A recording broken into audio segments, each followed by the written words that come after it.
blaring our podcast. Nothing is sweeter than Swiftcast. Hey guys, and welcome to a very special Grammy episode, episode 93. Yay! This is Steph. And Jill. And in a few minutes, Ashley will be joining us to tell us all about her crazy, awesome experience attending the Grammys this year. Which we are sitting here super jealous about. Yes. So stay tuned because we have a lot of really exciting Grammy talk coming up. Of course. But first we want to talk about the news and mini segments and fashion for you. So we'll start with some of Taylor's older tweets from this week from previous years. She was always doing really exciting things in previous years, so we'll get right to that. So the first one is from February 7, almost exactly. Is that really right? 6 years ago? I think 5. Oh, right. It's 2015. That's crazy to think 2010 was 5 years ago. Anyways, so from 2010, she says, playing with glittery eyeliner in the dressing room while Elizabeth Hewitt and I discuss how caramel Tim Tams have changed our lives. So she was in Sydney 5 years ago, touring on Speak Now. Was she not at the Grammys then? I think the Grammys were the previous week that year. Oh, okay. That was the year that she won 4 and dropped 1. It was great. That's crazy. The next one is from February 2nd, 2011. Taylor wrote, listening to Poison and Wine by the Civil Wars. You can't push repeat on vinyl, so I keep setting the needle back on my record player. It's like a vintage tweet. And this is funny because then December of that year is when Taylor announced Safe and Sound for the Hunger Games with the Civil Wars. She was always a fan. All right. And she won a Grammy for that. Fun fact, I held that Grammy. The Safe and Sound one. Yeah, you did. That is a fun fact. So her next one is from February 5th, 2011 again. Driving around and Back to December just came on Kiss FM. So stoked. About to leave for Singapore tonight. She was doing a lot of traveling in 2011. Yeah. The next tweet is from when she arrived in Singapore on February 6, 2011. We're in beautiful Singapore. Just went exploring. Now it's time for room service and a friend's marathon. She's still doing the same thing. Exactly. Oh, that's funny. And a more recent one, this one is very nostalgic. February 5th, 2013. I sang with Tim McGraw on a song on his new album. It's called Highway Don't Care, and it's out now, and I'm psyched about it. Check it out? ? Aw, I can't believe that was already 2 years ago. I know, it doesn't seem that long ago. Wow. It still seems like it's like a new one.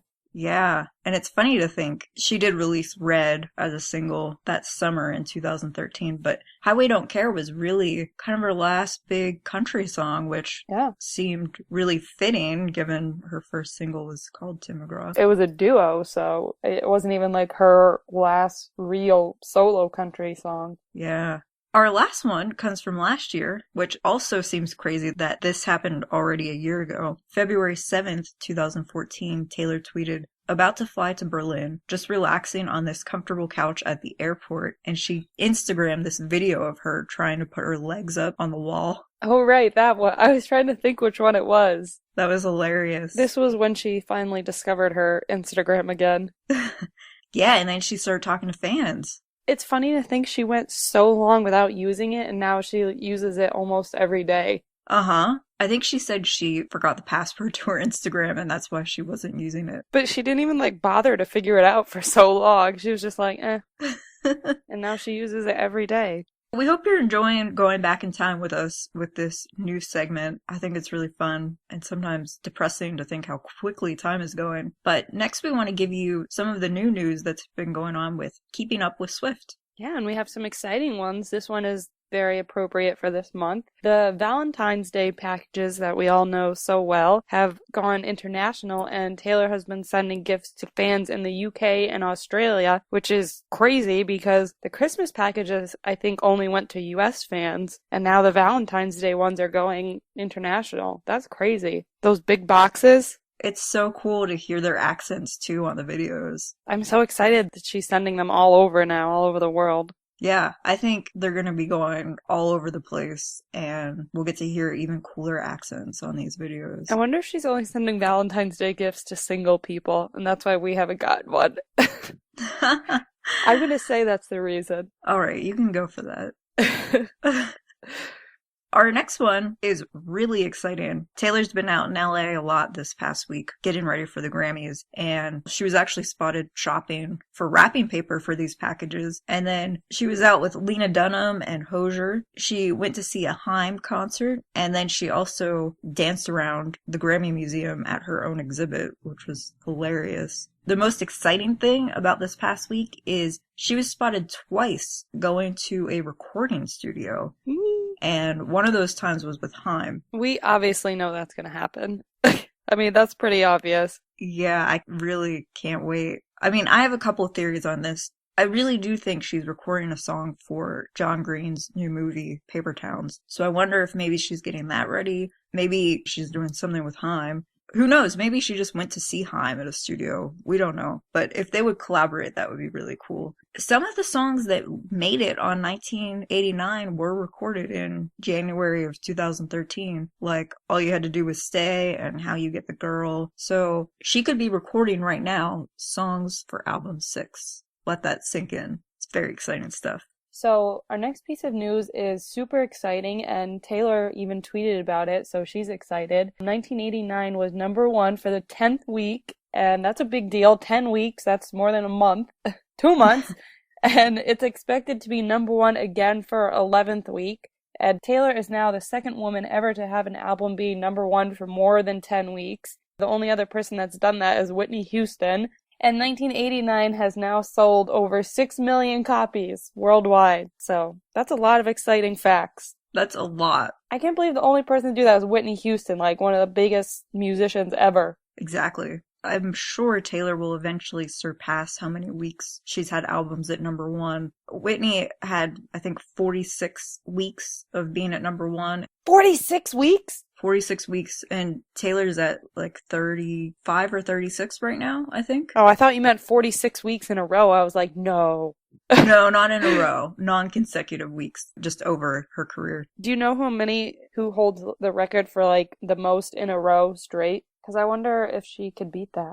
Actually, it doesn't seem like they list that, but with the next album, Taylor will probably be up to beating records for the most cumulative weeks at number 1. Whitney has 46, and then you have Garth Brooks and Michael Jackson have 51, Elvis Presley has 67, and the Beatles have 132. Wow. I don't know if she'll beat 132, but... Maybe when she's 70 and records her... Yeah. 25th album, right? Well, she'll definitely be the first woman. Yeah, like I said, Whitney has 46 and Taylor's, I think, at 35 or 36 already. So even with her next album, she should become the woman with the most cumulative weeks at number 1. That's crazy. She'll definitely get it. Yeah, without a doubt.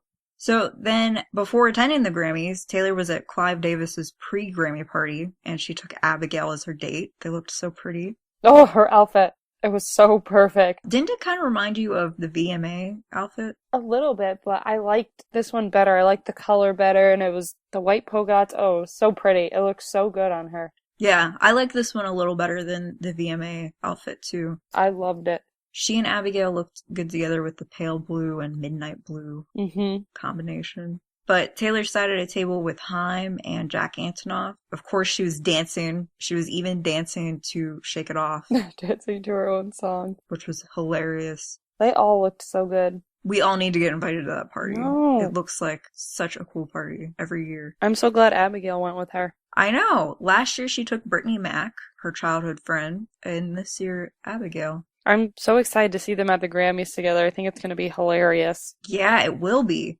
Hopefully Ashley sits with all of them. Yeah, I hope so. When she joins us in a few minutes, we will find out. Next, we want to give you a couple dates that you should write down on your calendar, set your DVR for, because Taylor has some things coming up, and we don't want you to miss them.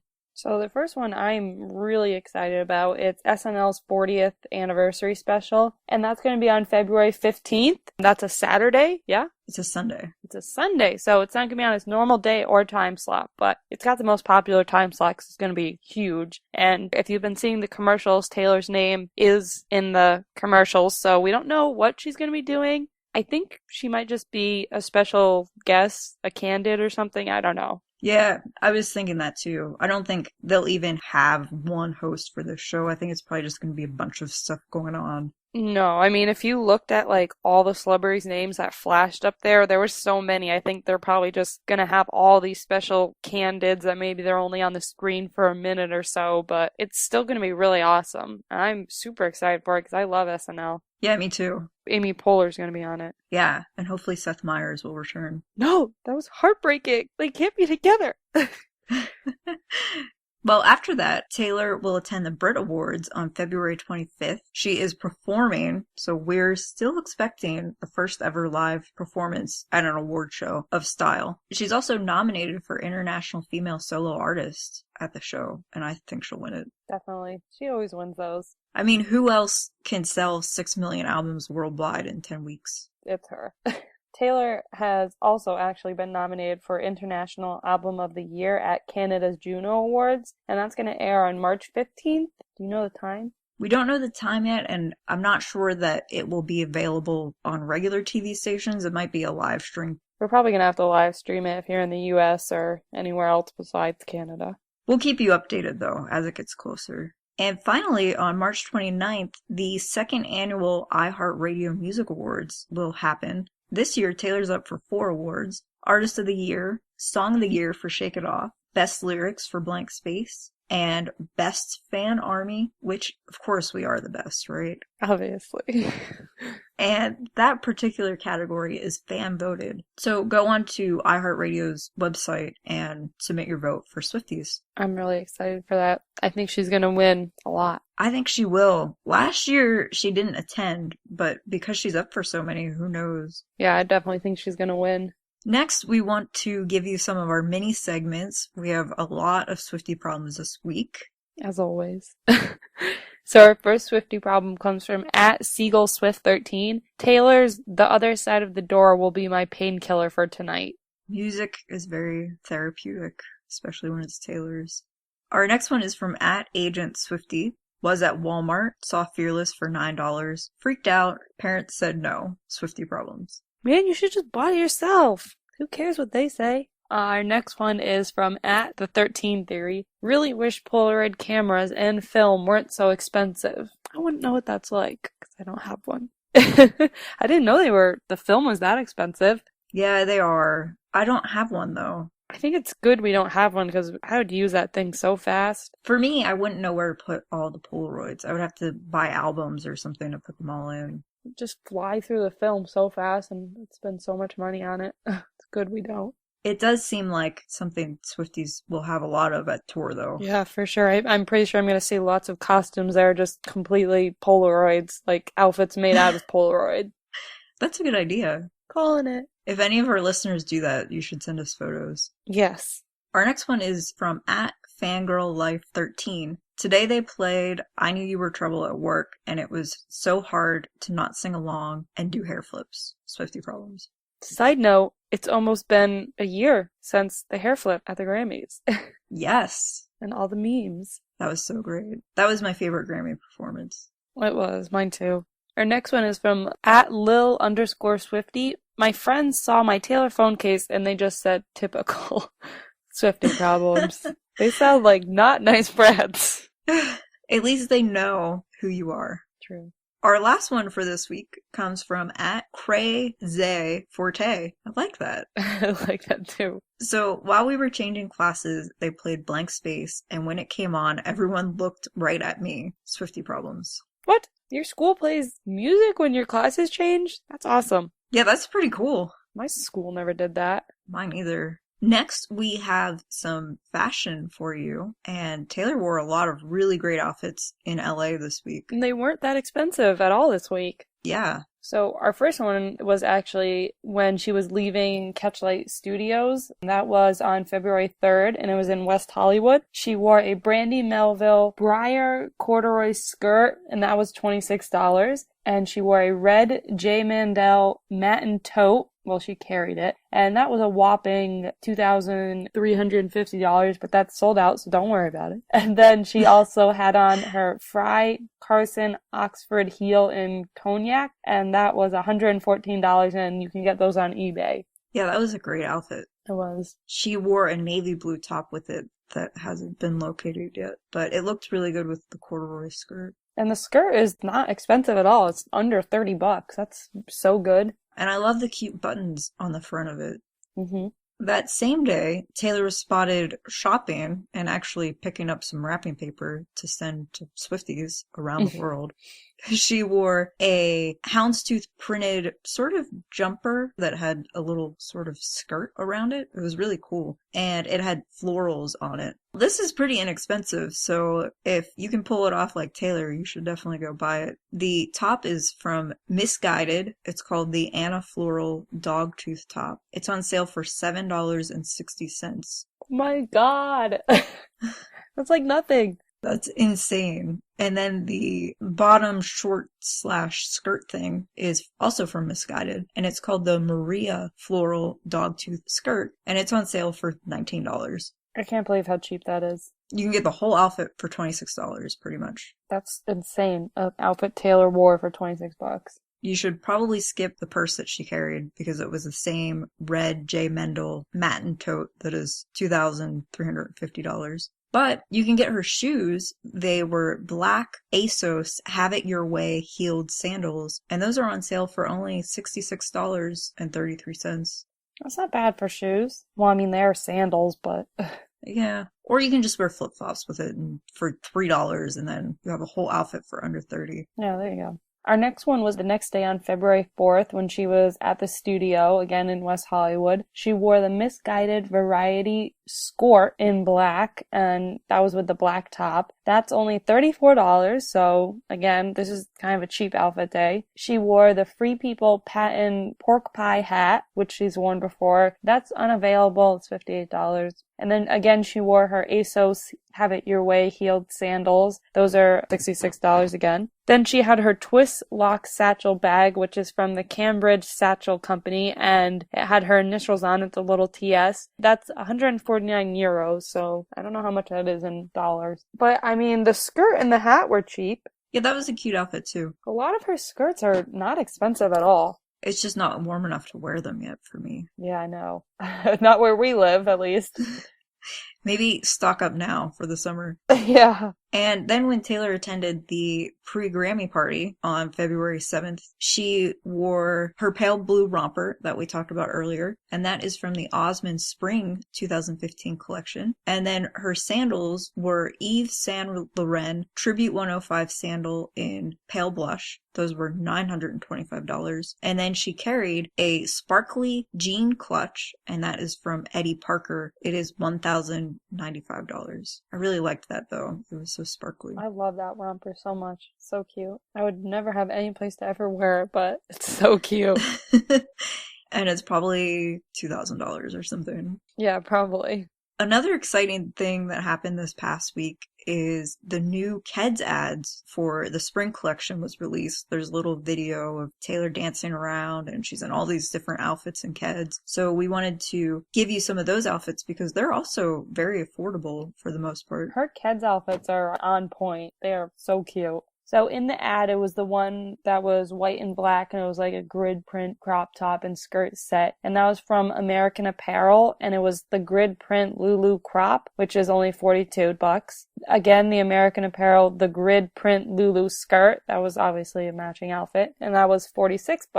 So that's really cheap for a cute outfit, and that outfit was really cute. And then she wore the Keds Champion Dip Dye Lace in mint green, and those are $45, which is the normal Keds price. There's so many Keds, I can't even keep up with them anymore. I know, and I love them all. I feel like there's a new Keds every week.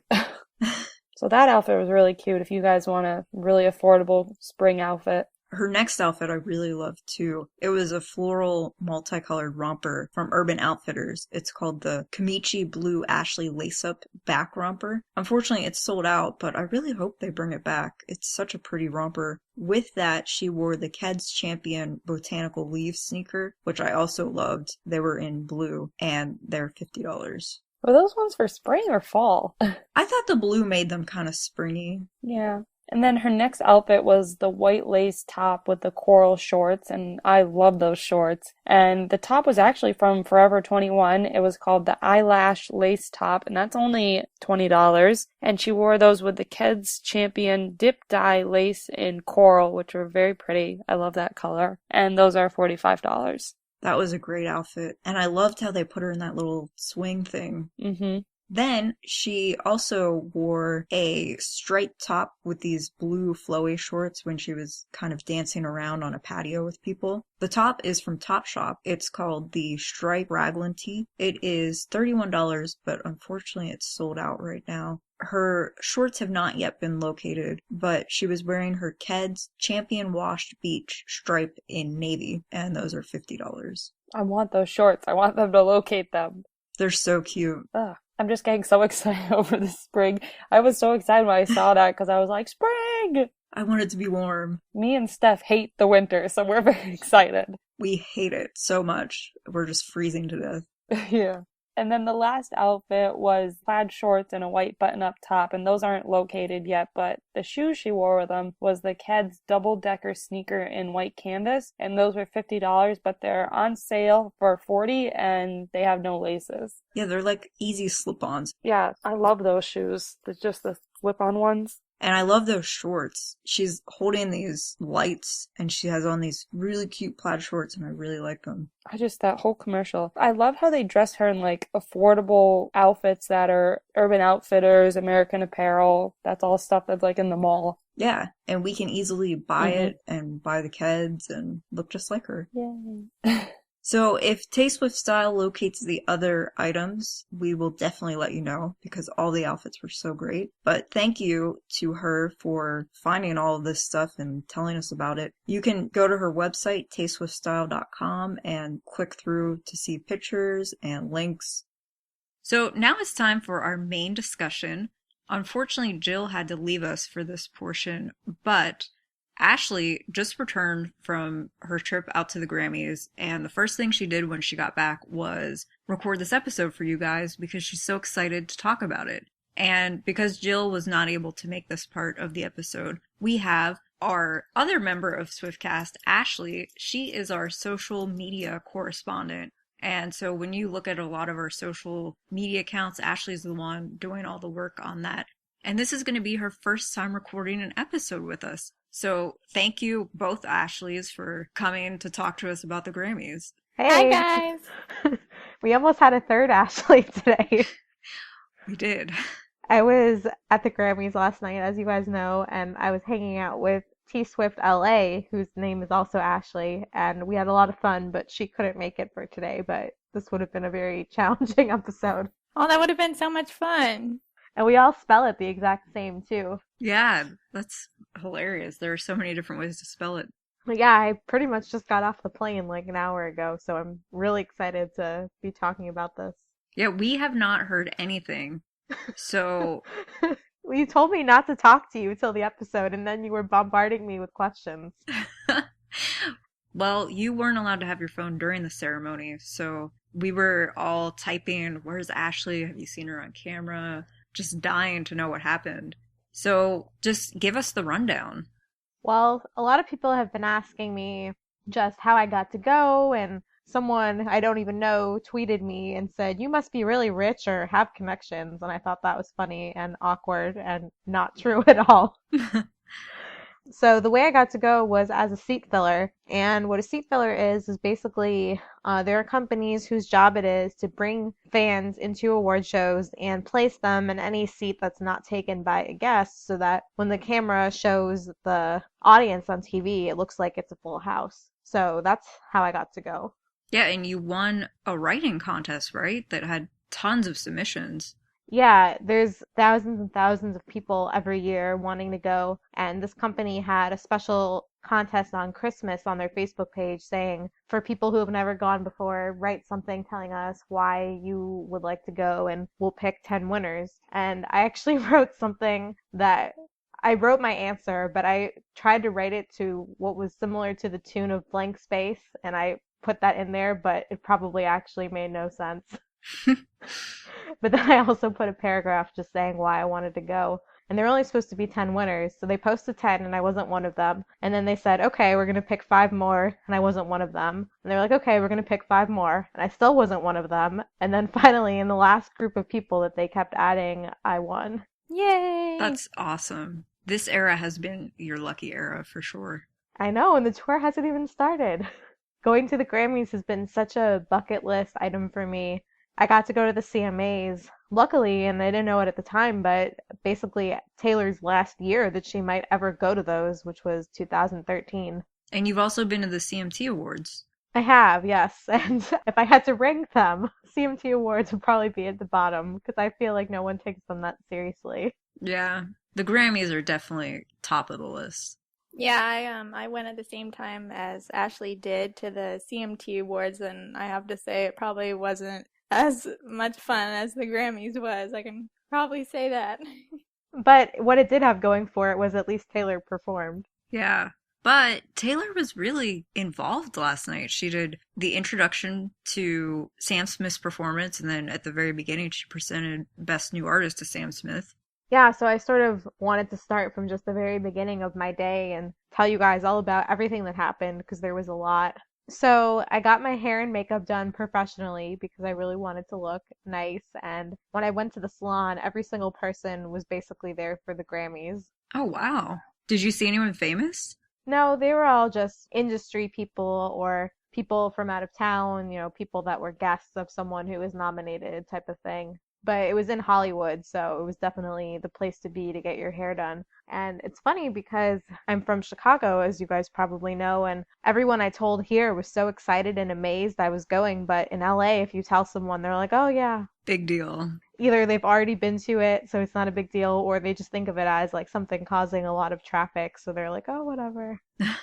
Plus, people that live there see celebrities everywhere, so it's not really as exciting to them, I guess. So I did that, and then I got all ready, and we had to meet at 1 o'clock to check in for the seat fillers, and the show didn't start until 5. So from 1 o'clock until about 4:30, we were out in the hot sun with no water and couldn't go to the bathroom, and it was pretty terrible, actually. Did you have to leave your phone in your car before you went to the meeting spot? Yeah, they said absolutely no phones were allowed, so that was even more challenging because when we were standing there for all those hours, we had nothing to do at all.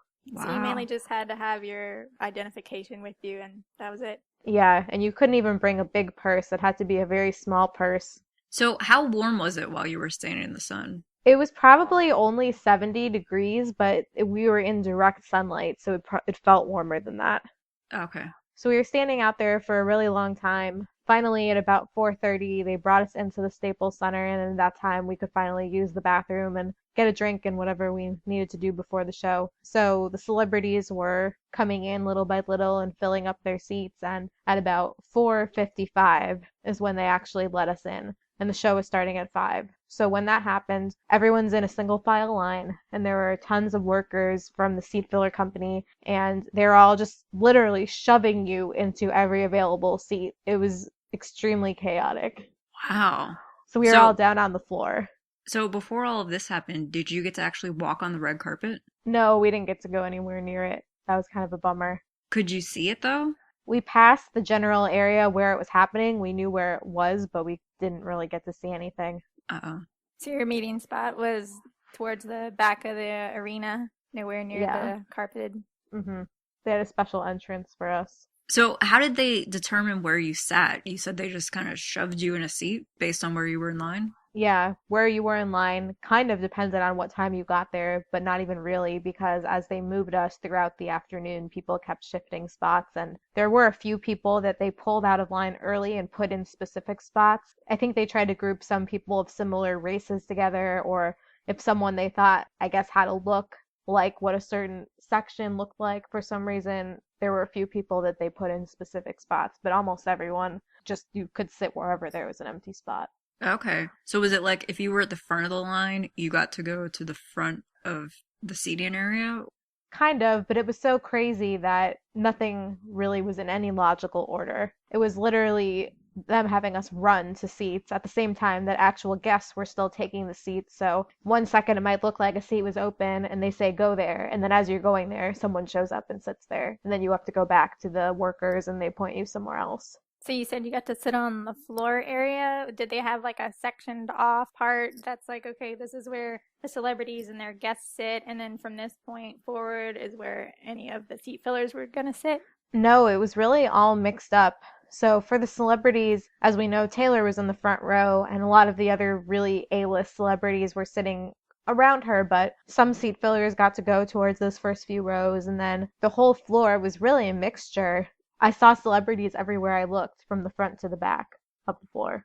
Wow. Oh, wow. That must have been crazy. It really was, and in a way it kind of reminds you that they're just people. So the first seat that I was in was about halfway back on the floor. And it was good that I was in this spot because it gave me a very good view when Taylor presented the first award, which I didn't know that she was going to. But after I was in the seat, I looked to my left on the aisle and I see Miley Cyrus walking to her seat, which was just kind of crazy. Like you see her on TV and she's just right there.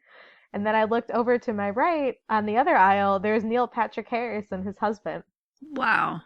And they were just sitting there like anyone sitting in a concert. That's awesome. Just like sitting there in the same room with all these celebrities and just looking around, and you're just like, oh, look, there's Neil Patrick Harris. It's just a normal day, not doing anything special.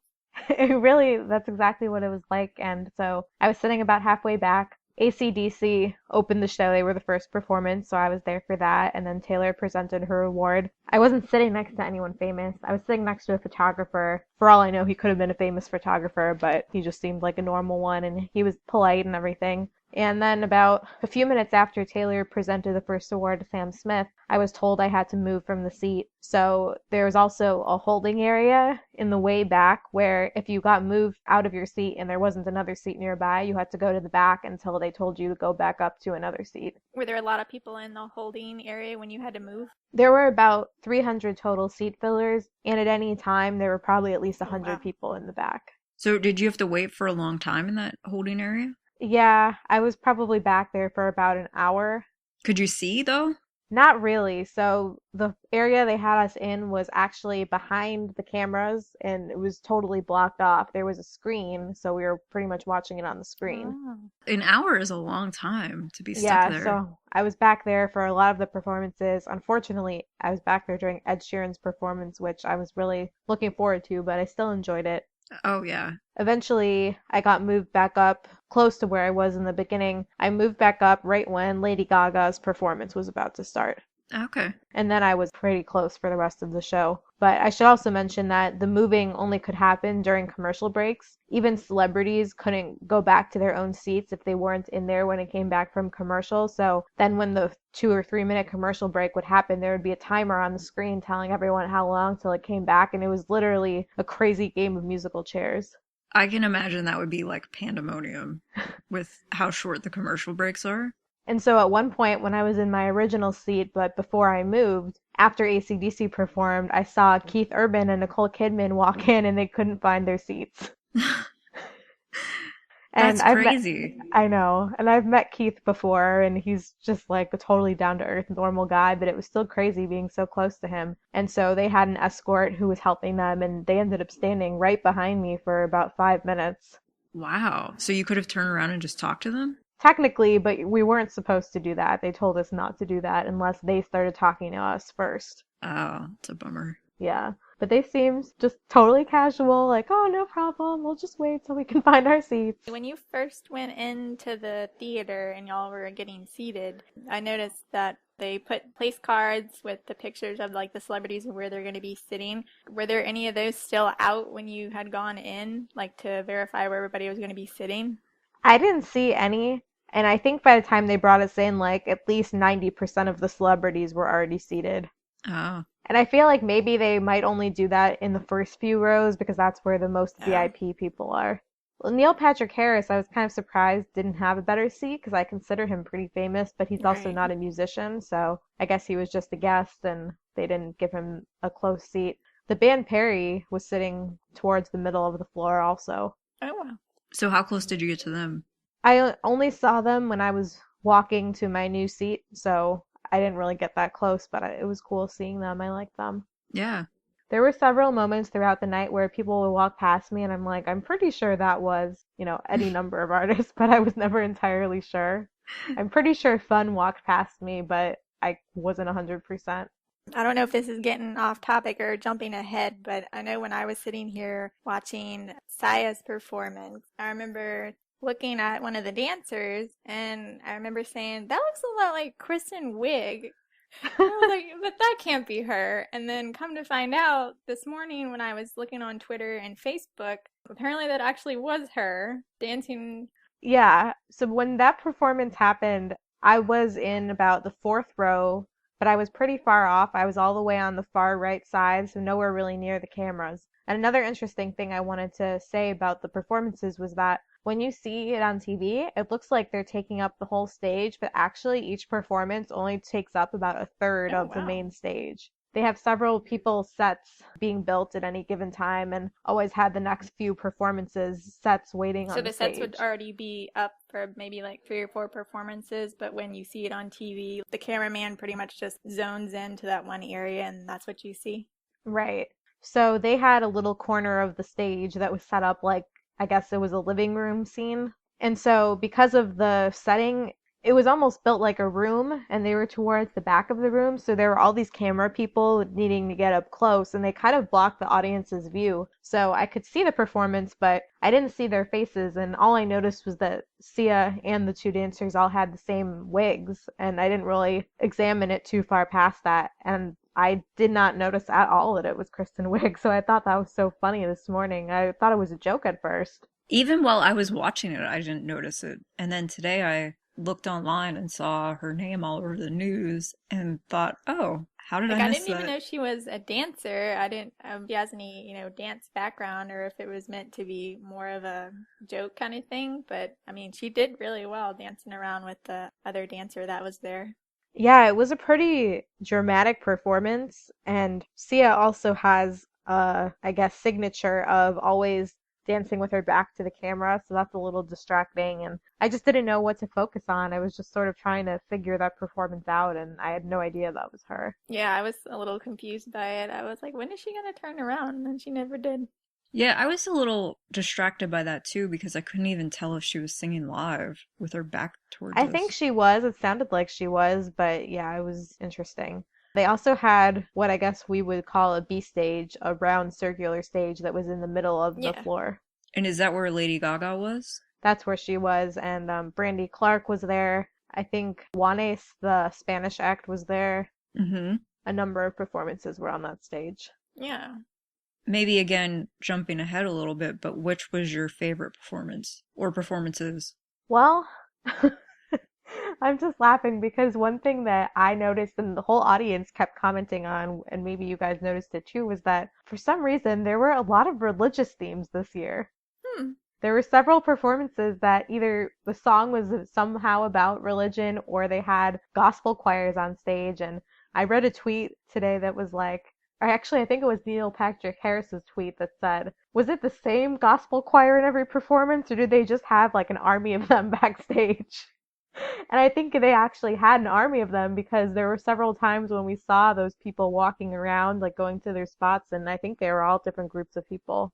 So that was, I guess, a little unexpected. One thing I really did like, which I wasn't expecting to like as much as I did, was Sam Smith's performance of Stay With Me. I really liked that he had Mary J. Blige duet on it. I thought that made it a totally different take on the song. And as I think I said on our episode with Tim and Carson, when we saw him at Jingle Ball, I just wasn't very entertained or engaged, but I was in this performance. Yeah, I liked that better than his Jingle Ball performance as well. It's funny that I don't want to say this is my favorite because I'm so tired of this song, but Pharrell did Happy and I thought that the way that he sort of remixed it was really good too. Oh, really? I didn't like it. I just think was refreshed to not have to hear the radio version. Yeah, you're right. I guess he kind of needed to because, as we talked about on the episode with Tim and Carson, it's an older song. And I was really surprised that it won against Taylor and a lot of other good songs, just because it's a little bit stale, I guess. It's just not as new. I would have to say that my favorite was Ed because he was my favorite artist of everyone that performed by a long shot. Hmm. He was also my favorite. And I was thinking, I wonder, I mean, obviously it's the Grammys, you need to step it up and do as much as you can to make it a full performance, but do you think that was strange for him having so many people on stage with him when he usually has nobody? I think it would be. Although he's been doing promotion over here in the US, like on The Late Late Show and on Ellen, and he's had a band behind him for those performances. So maybe he's getting used to it? I don't know. Yeah, I mean, I liked it, and I think that even though he had all those people, I don't think it overpowered him. I think he still was able to shine. Yeah, I was talking to people who had no idea who Ed even was, and they liked his performance the best. And I was just mad that I was in the back when he performed because I couldn't see Taylor dancing to it. Yeah, did you get to see the photos though? She did break it down. I did, yeah. Did you get to see an audience cam while you were back there? No. Okay. The only thing that we saw, so what they did during the commercials, besides the countdown saying how much time we had, is every commercial break they would show clips from past year's Grammy performances. And I was really, really upset that they did not show any of Taylor's. That's crazy. I thought they would at least have shown last year's, but they seem to really like showing Eminem performances for some reason. I feel like I saw 5 Eminem performance clips. Wow, that's surprising that they didn't show many other artists. Yeah, I would have loved to see the audience cam or the backstage cam, but they didn't. We didn't get to see that. Well, you told us before we started recording that you had a very exciting moment when you walked in, and you need to tell our listeners about that. So when I walked in, when we were first getting seated, as I mentioned, it was very chaotic and rushing to your seats. But one of the first things I noticed was a couple of people in front of me, a girl with curly hair, and I immediately knew it was Abigail. And then she sort of turned around that it definitely was. And she's so pretty. Yeah, she looked gorgeous last night. I don't think I've ever seen her in person at a show or anything. I feel like I know her because, we've all paid attention to her for years, but I've never actually seen her in And you person. said she wasn't with Taylor at the time? She wasn't. Taylor was probably backstage since she was about to present the first award. Was Abigail with Tree or Haim? She was with Robert Allen, who is the head of 13 Management, and then when they went to their seat, Time was behind them, and I think Tree was over there too. Oh. And also, I was going to say it's interesting because, as I mentioned, celebrities were seated anywhere on the floor, not necessarily in the front, and the front was mainly reserved for really, really top acts, and Haim was in the second row, and I definitely think Taylor got them that seat because, not to be rude, but they were not second row celebrity status yet.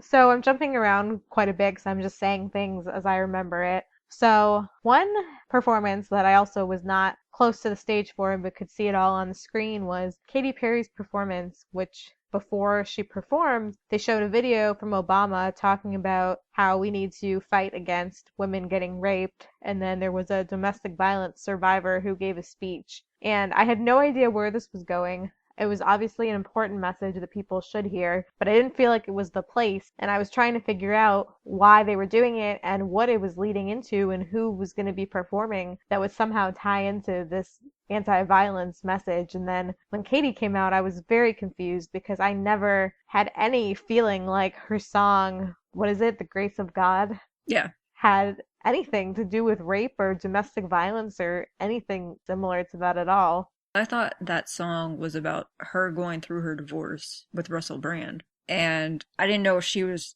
trying to suggest that Russell abused her. I don't think she was. I think it probably was poor planning on the Grammys part. Yeah, I mean, if you take it out of context, obviously it's a song about struggles in a relationship and you can tie it to that anti-domestic violence message, but then it's like you're almost saying that that's what it was about, and it isn't and shouldn't be perceived that way because that's like basically accusing him of being a woman beater, which I'm pretty sure he's not. Yeah, and that was my reaction to the performance as well. If anything, they should have had someone like Rihanna do it because at least we know that she's someone who's been through it and it would make more sense. Exactly. Yeah, I was left after seeing that performance thinking, did Russell actually abuse her and we don't know about it? Or did the Grammys just decide to do this and Katie said yes and now everybody's going to think Russell did abuse her? I don't know. I think it was poorly executed. I was just upset because if I had to see her perform, I just wanted the Sharks. Exactly. I just wanted the Sharks. I mean, that would have been perfect. It's only been a week since the Super Bowl. Like, it's timely. People would have loved it. Yeah, she definitely should have included them because they're all over the internet still. Would have been smart.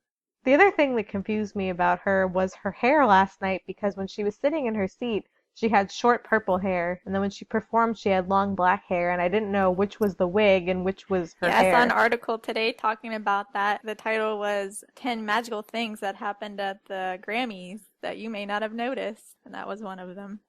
Yeah, I have no idea which one is her hair, or if either of them even are. Did you get close to her at all? Not really, but at one point I had like a clear view of her, but she was still on the other side of the arena from me. Well, speaking of articles in the news the day after the Grammys, the biggest thing seemed to be the newest incident with Kanye. And I don't know if you were able to see this at all, but he ran up on stage while Beck was accepting Album of the Year, which is funny. Tim and Carson predicted that Beck would maybe win that. And when I was watching it on TV, it was like a flash, just an instant. And you see Kanye, and then he walks off the stage. The cameras probably cut away from him on purpose. Could be. But I thought it was a joke. I thought he was just being funny. And I said, does he actually think that's funny? Because it's not. And then afterward, he did an interview with Entertainment Tonight and said he was completely serious. He didn't think Beck deserved the award. Beyonce should have won it. And he was just kind of ranting about the integrity of the Grammys. Did you get to see any of that or know what was going on? I was pretty close to the front when they presented this award, but there was a lot going on, and also I think I was just kind of not paying attention because I did think it was surprising and kind of disappointing that he won. But no, I didn't notice it. And then, like you said, it was a flash, and then the people around me were all like, "Wait, what happened?" Because some people noticed it. We were very confused. Yeah, it was so quick. And like you, I was sitting here bummed that Ed didn't win. I'm sure you were pulling for him too. Oh yes, I was literally holding my breath. And then all of a sudden, Kanye's back on stage. But during a commercial break, Taylor actually went over to him and they took all these photos. Now, was that before or after he did this? I believe it was after. Who knows? Taylor might have thought it was a joke too. I think a lot of people thought it was a joke until he did the interview after the ceremony was over. I really just don't know what to say because obviously he's never lived that down, and I don't think there's any way he could think that he could get away with doing something like that again. As arrogant as he might be, I don't think he's that stupid, so I just don't understand. Yeah, I don't either. He said in an interview that he was about to take the mic, but then he thought about his daughter and decided that he should just get off the stage. So I guess that shows maturity a little bit, maybe? I don't know. I don't understand. Yeah, I'm glad that Taylor is okay with everything and she's so classy and can get over anything. She was also hanging out with Diplo after the Grammys. So who knows? Maybe she'll be hanging out with Katy Perry next. But for me, I just don't understand how he can pull the same thing and think it was a good idea. I think they said it was his first time performing back on the Grammys in like 6 years. Right. He had boycotted the Grammys for many years. And then he was performing twice last night and interrupted Beck's acceptance. So he was on stage a lot. Maybe he's just trying really hard to get with Beyonce. That's exactly what I said. He thinks this is the way. She's obviously not impressed. She wasn't impressed in 2009, and she's not impressed now.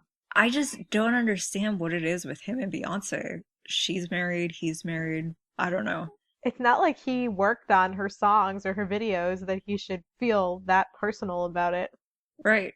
And like we talked about with Tim and Carson, Beyonce's album, the biggest thing about it was the way it was released.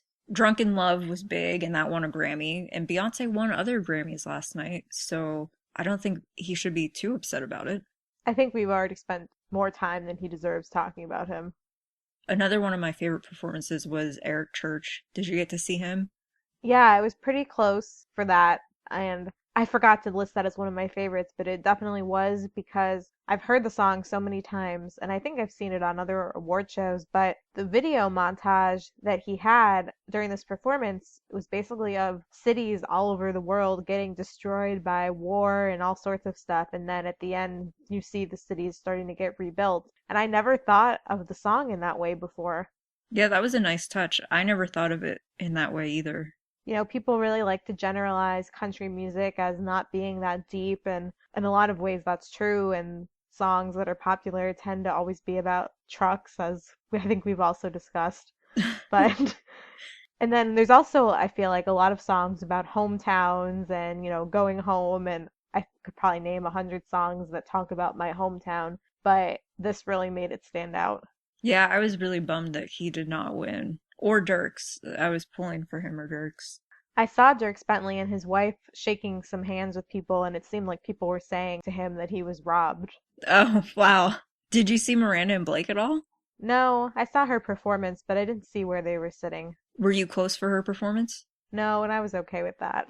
Yeah, people seemed a little upset by it, especially with the swearing. At least on country music forums, people seemed upset by it. Well, I also saw people mention that I guess the TV bleeped out her swearing, but they didn't bleep out when Miley and Nicki Minaj swore while introducing Madonna. Right. So I don't know what to make of that. Where were you during Madonna's performance? Taylor was just raging. I was still in the back. Oh. I guess I was pleasantly surprised with that performance. I was wondering if she was going to do a totally new song or if she was going to do a mashup of new and old, because I feel like so much of her popularity was from her old, more famous songs, but she did her new single, which probably not a lot of people knew, but I thought she did a really great job. I was impressed too. I don't think I was expecting that much, but I was really impressed.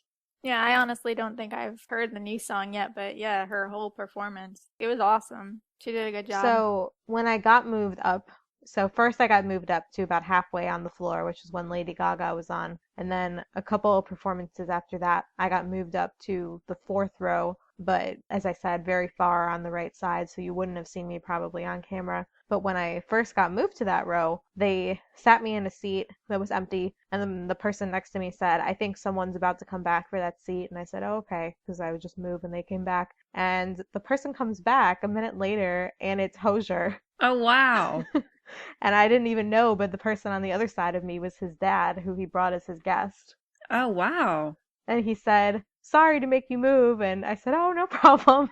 So you didn't fangirl, I guess? No, things were, like I keep saying, so crazy on the commercial breaks. I was just trying to move. I wasn't even 100% processing what was happening. I love when celebrities bring their parents or siblings as their dates to the Grammys or any award show. Because I think Meghan Trainor even brought her grandpa with her as her date. Ashley, did you get to see her in the audience anywhere? I saw her at the very end. As I was walking out, I saw her walking out also.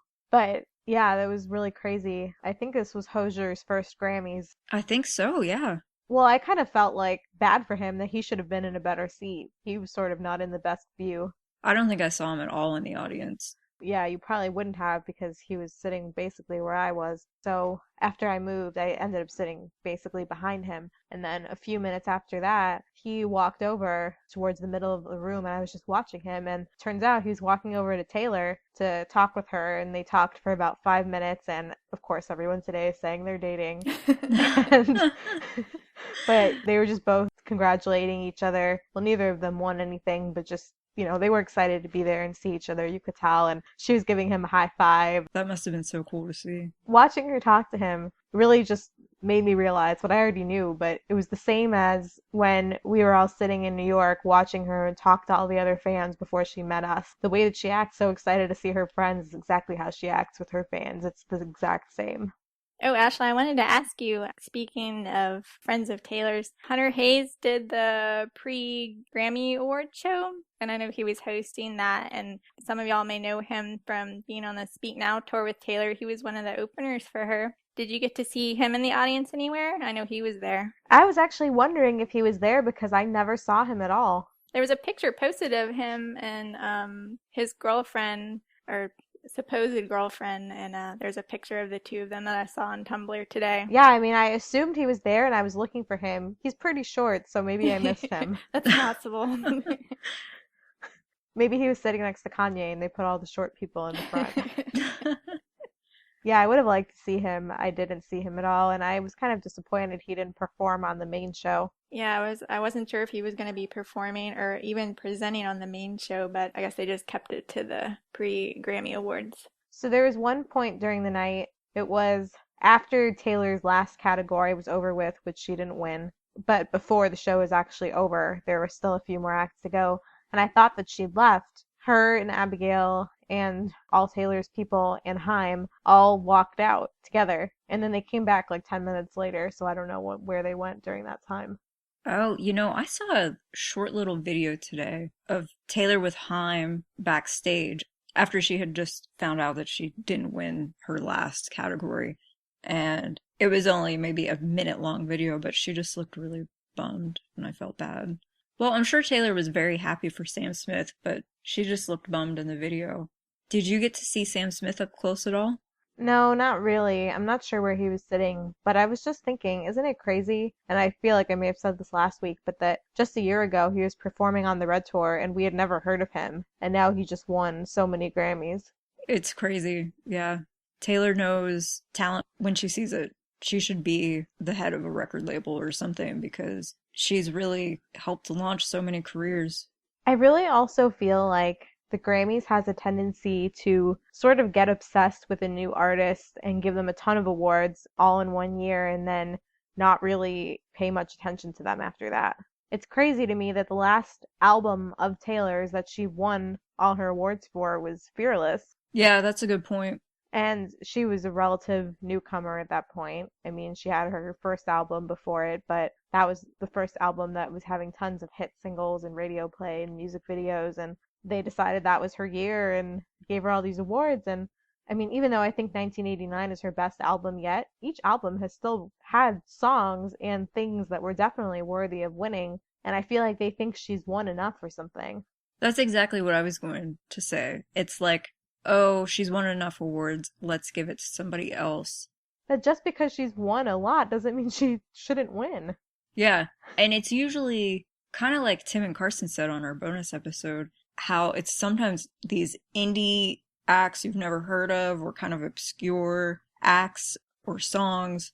I don't know, but the fact that Max Martin just won his first Grammy last night after he's been around for so long and produced hundreds of songs kind of shows no matter how hard you work and how many hits you produce, sometimes it just takes time. So I guess we should just feel lucky that Taylor already has 7. Well, that was another thing I was going to comment on is they didn't actually announce the nominees for his award. They just said congratulations to Max Martin. And then right after that was Taylor's category. So I just thought that Shake It Off was definitely going to win.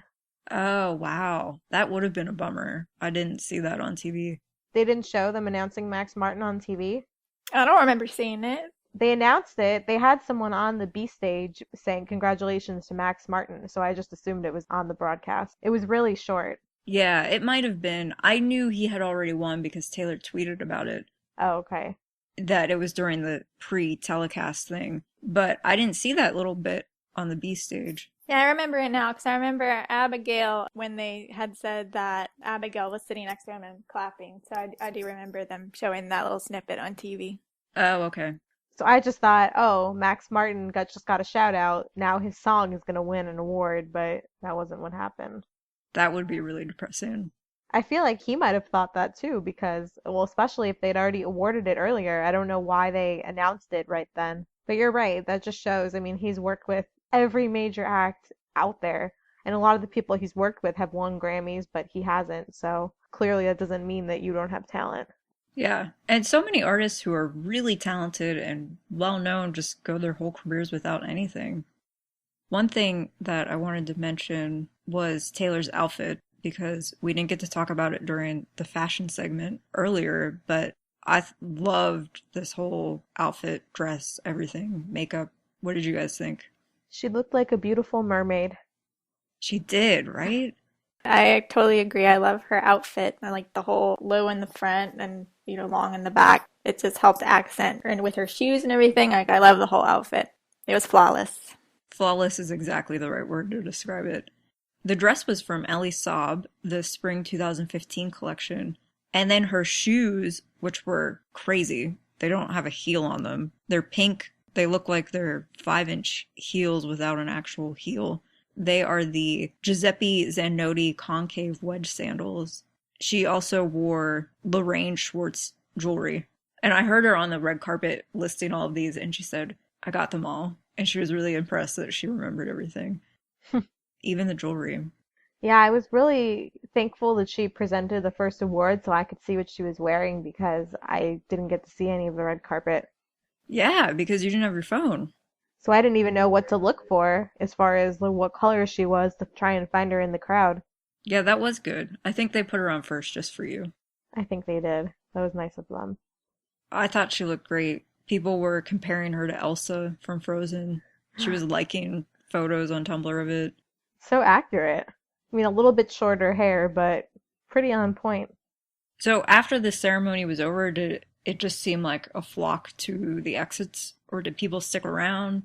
No, everyone ran out. Taylor and Abigail and Haim went out, actually up on the stage, and then I guess out through the backstage area. Is that where all the other celebrities all exited in that general vicinity and not with the general public? Pretty much, yeah, but she was the absolute first to leave, and her bodyguard made sure of that, it seemed like. Probably because she would have gotten mobbed if she stayed at all. Yeah, I'm sure there would be people waiting around and like not leaving until she left. Yeah, it was really crazy getting out of there. There were some after parties going on, and the whole downtown LA was pretty much shut down and just people in the streets everywhere. Yeah. Taylor attended an after party with Jamie King and Abigail, and she wore this really pretty black dress. It's the Philip Plain pre-fall collection. Pre-fall. Oh, it's not even summer yet. But she looked gorgeous there, too. And that was when she met up with Diplo. Oh, Diplo. What a guy. So, was the closest in proximity you were to her when you were sitting in Hosier's seat? Yeah, I guess at that point we were about maybe 20 seats apart. Okay. The thing is, and like people ask me, if you were that close, why didn't you just try and go over to her? And the thing with being a seat filler is that they gave us these red wristbands and also made us wear these red pins on our dresses at the top, so we really stuck out. And there were so many seat filler workers, if they saw you in the aisle at all, they would say, where are you going? Where's your seat? You don't have a seat? Okay, go to the back. Like, they did not let you get anywhere. Wow. Plus, what are you supposed to do? Just walk over to her and say, hey, Taylor? I know. I'm sure she would be like, hey! She would be nice about it, I bet, but her security probably wouldn't. No, I don't think so. So overall, would you recommend that people try to do the seat filling job?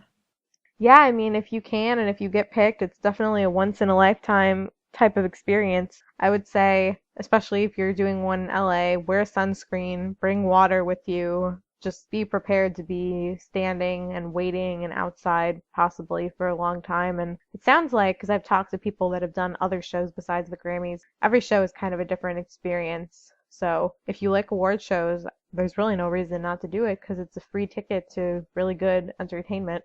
A rage fest. Rage fest, absolutely. Well, is there anything we missed asking you about that we should have? I don't know. I feel like I got everything. I still feel really strange that last night I was at the Grammys and tomorrow I have to go back to my boring life. That's a bummer. I didn't want to leave California. It was beautiful. I wanted to stay forever. I would not want to leave either. It's freezing. But the good thing is, while Ashley was out there for the Grammys, she got to go to the Grammy Museum to see Taylor's exhibit. So on our next episode, she's going to be telling us all about it and what you can expect if you go, what you're missing out on seeing if you're not going, like me. And I posted some pictures from it, just a few, because I have some I want to talk about more on the episode, but you can go to twitter.com/swiftcast13 and go to the tweets from yesterday, Sunday morning, and see a lot of pictures that I posted. I would still be in the exhibit right now if I could. I never wanted to leave. We got there about an hour before the museum was closing, and even though her exhibit is only on one floor, it was not nearly enough time. You could probably stay in there all day and just read any portion of the exhibit and just stay there, not go home. I know, and then when you get done, read it again, and then go watch the videos again. The floor is circular too, so I really felt like I didn't know where to look every second. I felt like a dog, like just running around, just way too excited. I thought of something that I didn't get to ask earlier. Was there anyone else, as far as seat fillers go, or anybody else that was attending that you knew that was at the Grammys? As I mentioned earlier, T Swift LA, her name is Ashley, was there. She was the only person that I knew. But everybody was really nice. You kind of make friends with the people that you end up sitting with, and it's a good experience. Everyone is just really excited and enthusiastic, and even though everyone might be there supporting different artists, people are all respectful of each other, and it was just overall really great. And I'm sure there's probably like an age range too. It's not all like, everyone is the same age. It's probably a variety as far as seat fillers, all the other.